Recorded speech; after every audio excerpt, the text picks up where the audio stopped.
Brasileira de 11.300 anos, Luzia, vítima do incêndio no Museu Nacional, tem ao menos dois pais conhecidos, o arqueólogo franco-brasileiro André Poirier e o bioantropólogo Walter Alves Neves, do Instituto de Biociências da USP. Mas mãe, uma só, a arqueóloga franco-russa Annette Laming-Emperrer, que a trouxe à luz em 1974, desencavando-a de Lapa Vermelha, no município mineiro de Pedro Leopoldo. Foi Neves quem nomeou Luzia, aquele crânio que tinha mais a ver com africanos ou australianos que com os índios brasileiros pré-colombianos, como concluiu em 1995, reforçando a tese de que os primeiros americanos teriam vindo há 14 mil anos da Ásia pelo Estreito de Bering. Mãe e filha morreram tragicamente. Luzia nem estava enterrada e ainda acabaria queimada no Museu Nacional. E Annette morreu em 1977, aos 60 anos, em acidente de carro em Curitiba. Aqui no estúdio está quem poderíamos chamar de um dos netos de Luzia. André Strauss é geoarqueólogo e mestre em genética e biologia evolutiva pela USP, doutor em ciências arqueológicas pela Universidade de Tubinga e em evolução humana pelo Instituto Max Planck, ambos alemães. Escavou no Brasil, na Jordânia e no Quênia e coordena o projeto Morte e Vida na Lapa do Santo, uma biografia arqueológica dos povos de Luzia. Além disso tudo, ele é um dos filhos do querido jornalista João Vitor Augusto Strauss, morto em 1999, aos 54 anos. Antes de começarmos, quero dizer que também fui um arqueólogo. Foi escavando numa gruta de Lagoa Santa que descobri um jornalista. Meu grupo amador tirou um crânio datado de 10 mil anos por teste de carbono 14. Ao se tornar manchete do jornal Última Hora, ele passou a ter 1 milhão de anos.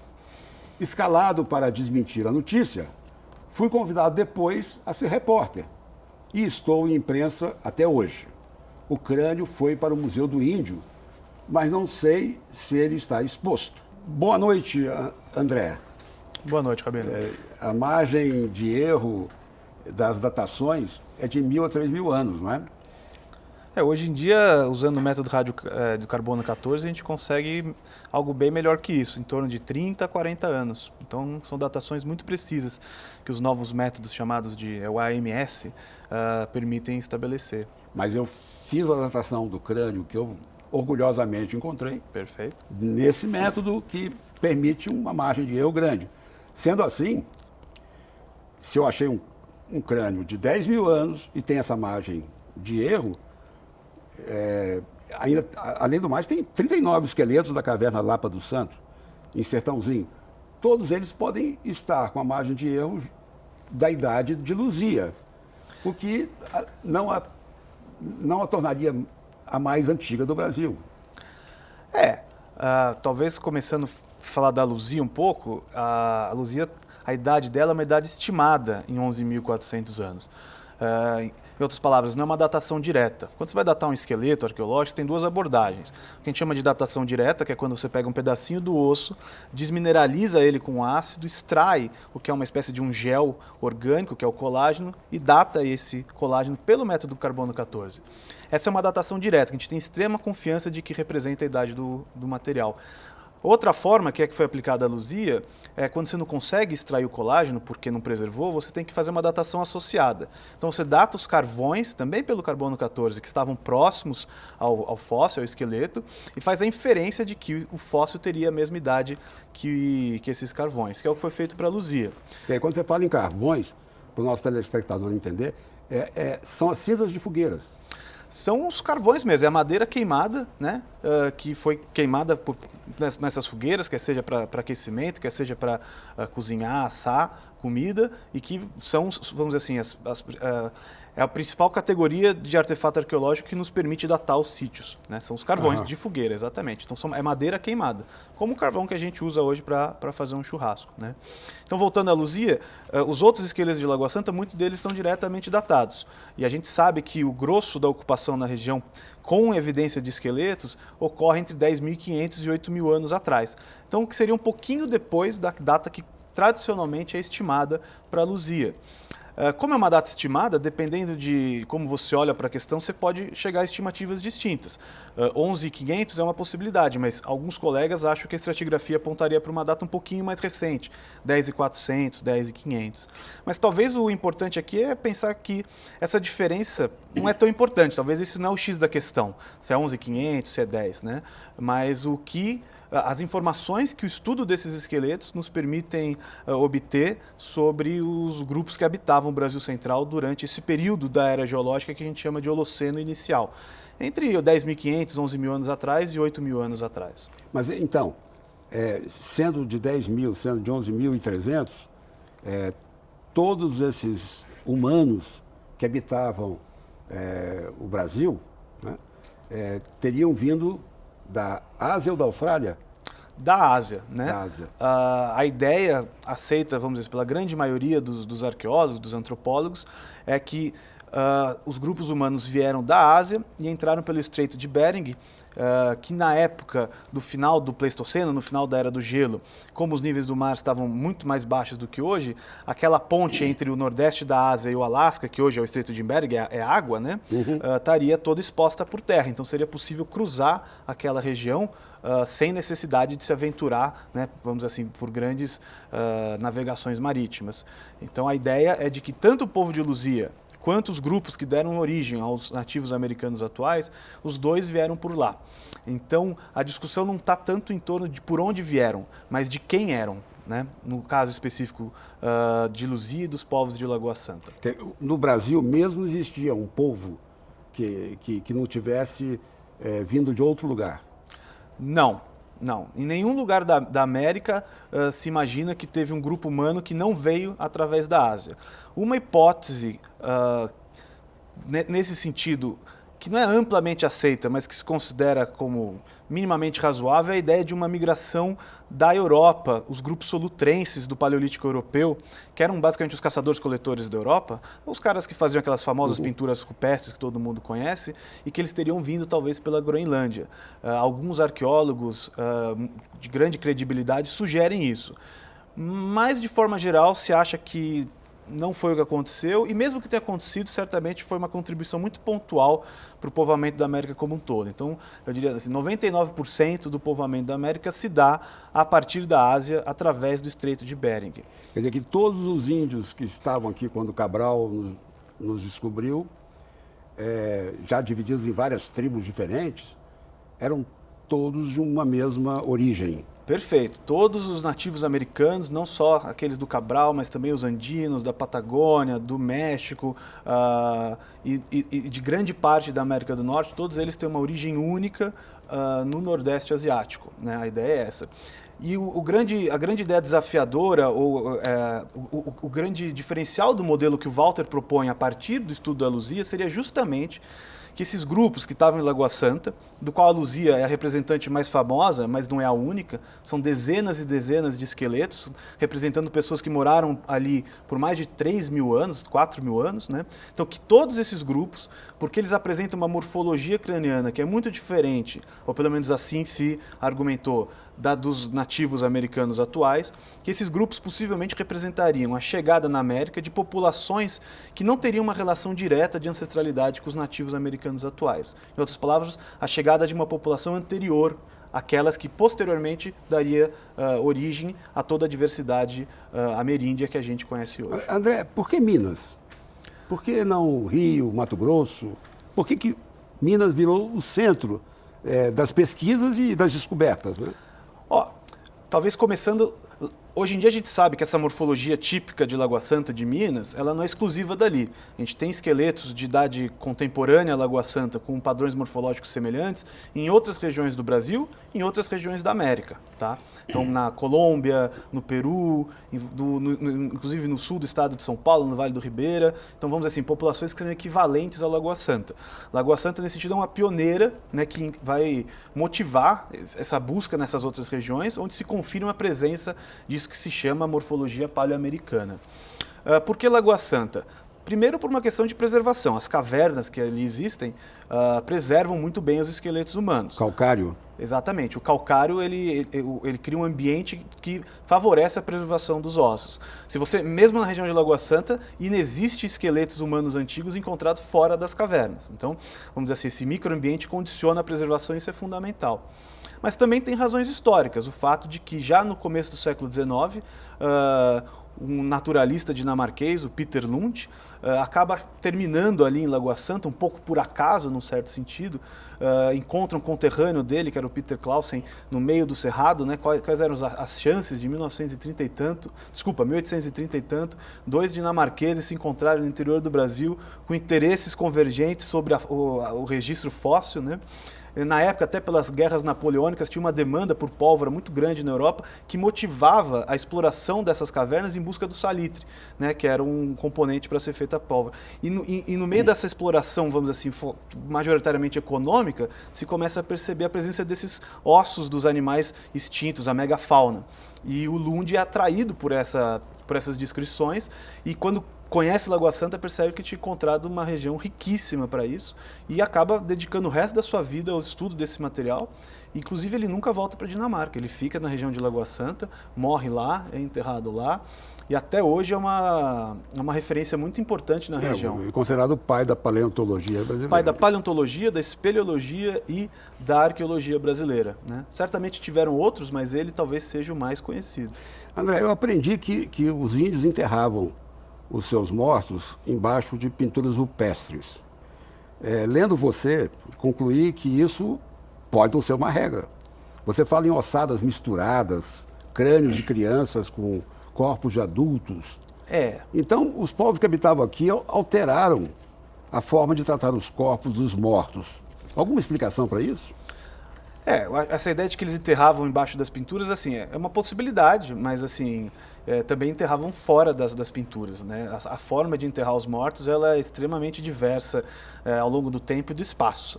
E não ia ser diferente nos nativos atuais ou naqueles do período pré-colonial. Em Lagoa Santa, por muito tempo, inclusive pelas pesquisas do Lund, qual foi o que a gente chama de dilema de Lund? Foi que ele encontrou remanescentes humanos associados à megafauna extinta. E ele sugeriu que aquilo poderia representar o fato de que o ser humano coexistiu com a megafauna extinta, tipo o tigre-dente de sabre, a preguiça gigante, e aquilo dominou as pesquisas na região de Lagoa Santa e, em grande medida, sobre o passado pré-colonial brasileiro durante décadas, séculos. Queria se confirmar ou não se o homem coexistiu com a megafauna, né? Isso, por todo mundo que foi à região, inclusive o Hélio Diniz, à época, né, que a gente comentava anteriormente, estava, em grande medida, tentando definir se aconteceu ou não. Outros aspectos da vida dessas pessoas acabaram ficando, vamos dizer assim, em segundo lugar na prioridade das pesquisas. E é justamente inverter um pouco essa lógica que foi o objetivo do nosso projeto de pesquisa, o Morte e Vida na Lapa do Santo, uma biografia arqueológica dos povos de Luzia. Ou seja, menos do que tentar entender se era antiga ou não, era entender como que essas pessoas viviam. Todos os aspectos da vida, desde o que eles comiam, como é que eles se moviam pelas paisagens, mas também como eles enterravam seus mortos. E, para nossa surpresa, ao contrário do que se descreveu durante mais de um século, ou seja, que os enterros na região de Lagoa Santa seriam enterros extremamente simples, ou seja, basicamente colocar o corpo do falecido ali, enterrar e acabou, que a gente foi capaz de observar a partir das escavações na Lapa do Santo, que é um sítio arqueológico na região de Lagoa Santa, que fica a alguns quilômetros da Lapa Vermelha, onde foi encontrada a Luzia, que os sepultamentos ali eles indicavam uma forte ênfase no que a gente chama da manipulação perimortem do corpo. Em outras palavras, após a morte, eles não simplesmente enterravam, eles faziam uma série de intervenções que passava, muitas vezes, pela amputação, pela remoção e seleção de partes anatômicas. Então a gente tem, por exemplo, o caso de decapitação mais antigo das Américas, lá na Lapa do Santo. Foi encontrado o sepultamento 26, a gente, conforme vai encontrando os esqueletos, vai numerando, né? O sepultamento 26 era uma cabeça plenamente articulada, as duas mãos amputadas foram colocadas sobre a face, uma apontando para um lado, uma apontando para o outro, e esse conjunto foi sepultado. Outros sepultamentos, a gente vê que eles removiam as diáfises dos ossos longos. Diáfises são as partes longas, tubulares, que todos os nossos ossos longos do corpo têm. Então, usando lascas de quartzo, eles faziam um corte, removiam esses ossos. Provavelmente eles mantinham esses ossos em algum lugar, né, por um longo período, e depois chegava um momento onde eles reenterravam os ossos de 4, 5 indivíduos juntos, né, numa cerimônia secundária de enterro, né? Então a gente foi percebendo que existia uma variedade, uma diversidade de práticas funerárias antes não conhecidas para a região de Lagoa Santa e que hoje talvez seja um dos elementos, para além da Luzia, que fazem a região mais conhecida no mundo. A gente vai por um rápido intervalo e voltaremos logo. Até já.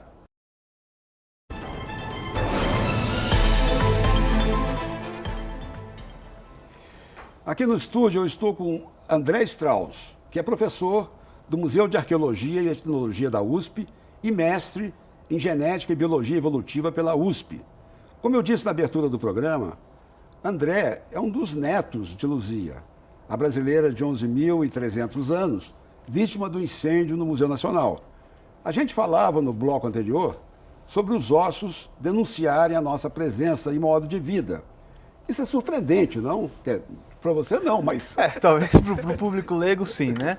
Mas de fato a ideia de que o estudo dos esqueletos humanos de origem arqueológica, que é a especialidade do bioarqueólogo, né, que é a área da arqueologia a qual me dedico, nos permite, vamos dizer assim, estudar diversas áreas da existência humana, desde aspectos mais culturais, através das práticas rituais, que a gente evidencia pelo estudo de como é que esses esqueletos estavam no sítio arqueológico, até aspectos mais comportamentais, através de, por exemplo, marcas de inserção muscular nos ossos, o remodelamento dos ossos por esforço. Então, se você anda muito ou pouco, você consegue ler isso através dos ossos. Doenças que você teve, até coisas simples, né, como a frequência de cáries nos seus dentes, isso revela algo sobre a sua dieta. Até análises químicas, microscópicas, através de análises do que a gente chama de isótopos estáveis, a gente consegue saber se você tinha uma dieta mais rica em proteína, em carboidrato, em itens terrestres, em itens marinhos. E também através dos ossos você consegue fazer a datação e, mais recentemente, até a extração do DNA, né, que depois traz uma série de informações sobre relações de ancestralidade dessas populações pré-coloniais. Então, o estudo do esqueleto humano tem potencialidades, vamos dizer, quase infinitas para a gente investigar o passado humano. No intervalo, a gente conversou sobre o museu do qual você é professor e eu fiquei sabendo de algo que é novidade. O acervo arqueológico do Edmar Pereira, que foi dono do Banco Santos, está exposto no museu. Me lembrei, então, que lá em Minas, um dentista tirava a pedra com a pintura rupestre e expunha no seu gabinete dentário.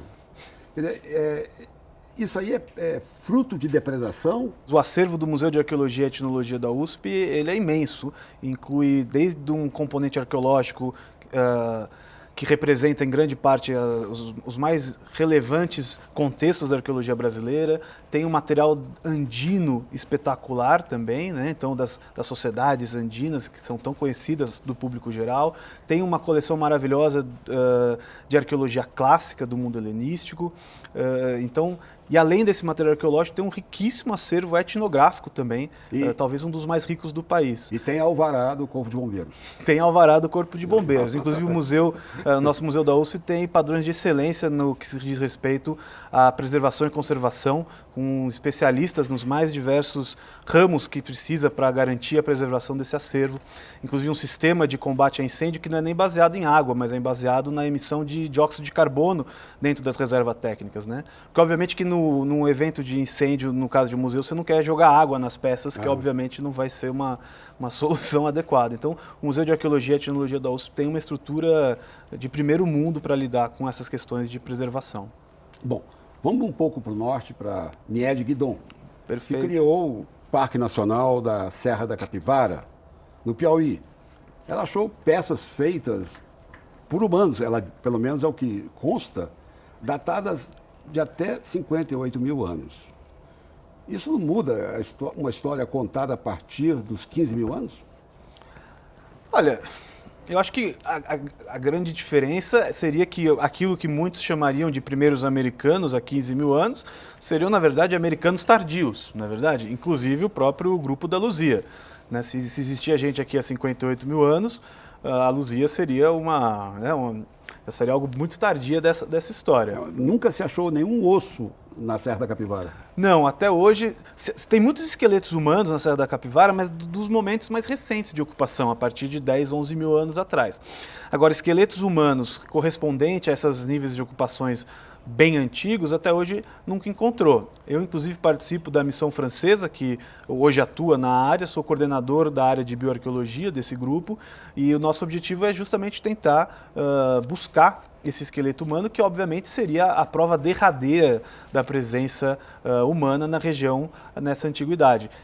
Se a gente conseguisse encontrar esse esqueleto, a gente, vamos dizer assim, não precisaria passar por toda essa discussão a respeito da natureza antrópica dos artefatos que são lá encontrados, que é o foco do debate que segue até hoje entre aqueles que aceitam ou não as evidências dessa antiguidade do homem na América. Ainda que ano passado foi descrita uma evidência num jornal muito reconhecido, que é a Nature, de um possível sítio de 130 mil anos na região da Califórnia, nos Estados Unidos, né? Que também não é aceito por muitas pessoas. Mas talvez para dizer que a Serra da Capivara não é o único potencial exemplo de uma evidência de uma ocupação humana muito antiga nas Américas. E é isso, tem que continuar pesquisando para decidir se era ou não o caso. Agora, uma coisa interessante que você também me contou, e que eu acho que os telespectadores gostariam de saber, é que a Luzia, que estava no Museu Queimado, ela não era a que estava exposta.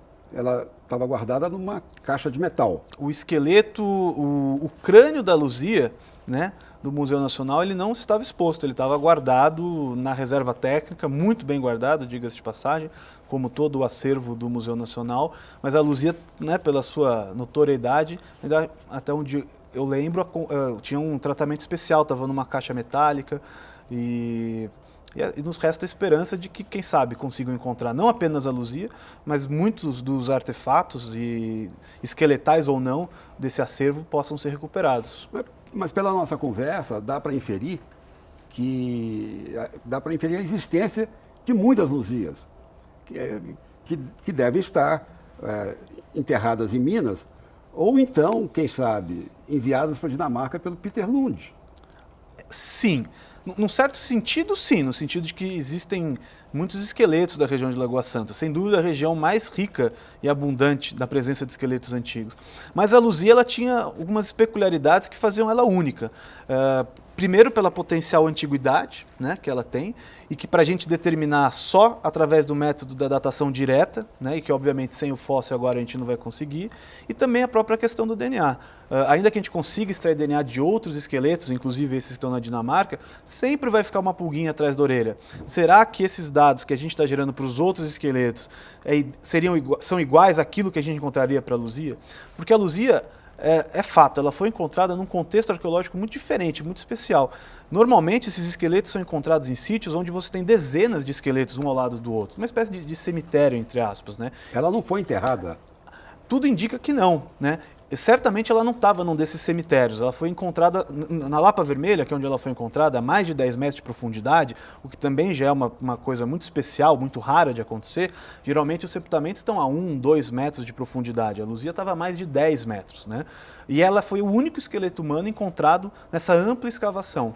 Então, de fato, existem coisas muito especiais, muito diferentes da Luzia em relação, vamos dizer assim, a centenas de esqueletos que foram exumados de Lagoa Santa. Então, não há dúvida que a Luzia era um espécime muito especial. Ter encontrado a Luzia nessa profundidade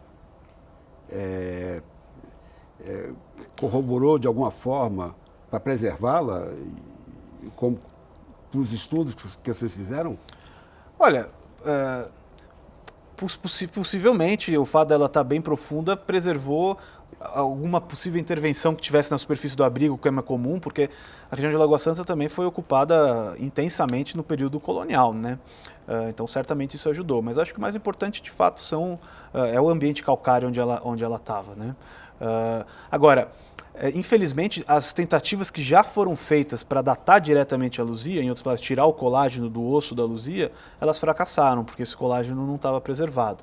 Então a Luzia é um esqueleto que certamente seria bastante desafiador conseguir fazer essas análises químicas, mas certamente não impossível. Inclusive, conforme vão avançando as técnicas, quer seja de datação, quer seja de isótopo, quer seja de DNA, a tendência é que você consiga analisar coisas cada vez menos, em intensidades cada vez menores. Então haveria esperança, vamos assim dizer, de que se conseguisse eventualmente uma data direta, né, para a Luzia. O exame desse colágeno foi feito no Brasil? Não, foi enviado para fora sempre, né? É. Mas, se não me engano, foram feitas 2 tentativas até hoje. Certamente uma foi feita, que eu tenho conhecimento, mas infelizmente não deu resultado, o que é muito comum, né? É muito comum que esqueletos arqueológicos não preservem o colágeno. Então você tem que tentar 2, 3, 4, às vezes até 10 vezes, até dar sorte, né, de encontrar um fragmento de osso que tinha o colágeno preservado para permitir a datação direta. E a mesma coisa é verdade para o DNA. Às vezes você tenta, às vezes o mesmo osso de diferentes ossos de um mesmo indivíduo, em alguns está preservado, em outros não. Então você tem que insistir, você tem que continuar tentando até dar certo, né? Mas nesses 10 metros de profundidade não se encontrou mais nada que não fosse a Luzia. De esqueleto humano, não. Mas o sítio também tinha artefatos líticos, também tinha ossos de fauna, inclusive da megafauna extinta. Então tinham artefatos associados, não era um pacote estéril só com a Luzia.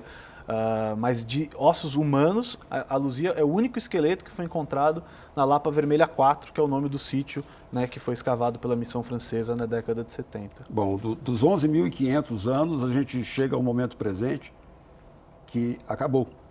Então, eu quero agradecer a presença do professor André Strauss aqui no estúdio, que nos ajudou a entender muito mais sobre a arqueologia dos povos de Luzia. E a você, telespectador, que nos acompanha toda segunda, aqui no Um Olhar sobre o Mundo, a gente volta na semana que vem, sempre depois da conversa com Rosiane Kennedy. Até lá!